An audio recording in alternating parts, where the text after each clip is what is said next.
ক্যালিফোর্নিয়ার লস অ্যাঞ্জেলসে যখন দাবানলে ছারখার চারদিক, তখন আগুনের লেলিহান শিখাকে হার মানিয়ে অলৌকিকভাবে ঠায় দাঁড়িয়ে আছে পেলিসেডের মেলিবু এলাকার একটি বাড়ি।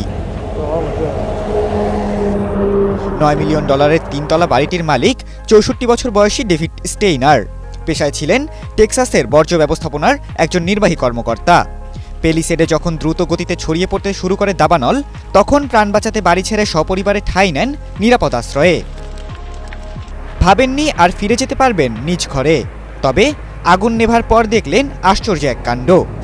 আশপাশের সব বাড়ি পুড়ে ছাই হলেও পুরোপুরি অক্ষত তার বাড়ি।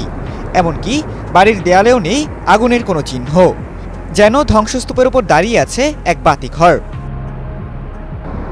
বাড়ির মালিক ডেভিড স্টেইনার বলেন, মেলিবুতে দাবানল ছড়ানো শুরু করলে কোনো মতে বাড়ি ছেড়ে বেরিয়ে আসি আমরা। এরপর বাড়ির চারপাশে আগুন ছড়িয়ে পড়ার বেশ কিছু ছবি ও ভিডিও বার্তা পাই।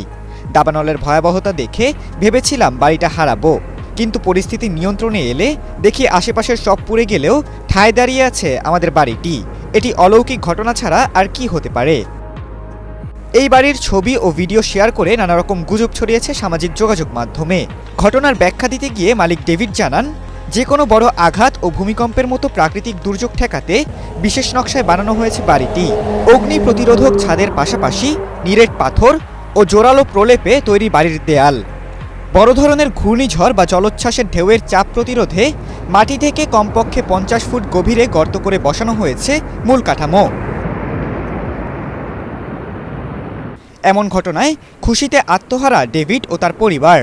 বাড়িটিকে তারা ডাকছেন লাস্ট হাউস স্ট্যান্ডিং বা ধ্বংসস্তূপের শেষ বাড়ি হিসেবে।